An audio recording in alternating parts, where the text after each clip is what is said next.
શું આપ જાણો છો, જ્યારે ભગવાન શ્રી સ્વામિનારાયણ સમાધિ કરાવતા ત્યારે તે પ્રસંગને અનુરૂપ ઉપદેશમાં આપતા.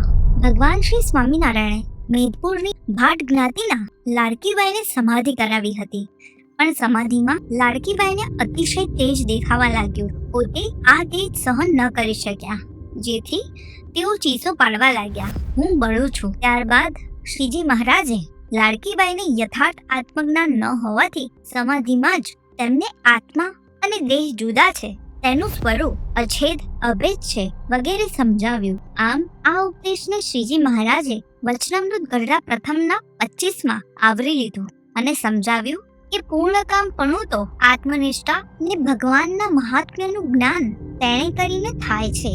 એ બે વાના તો ભગવાનના ભક્તને દ્રઢપણે સાધવા. એ બેમાં જેટલી ખામી રહે તેટલી સમાધિમાં પણ નડે.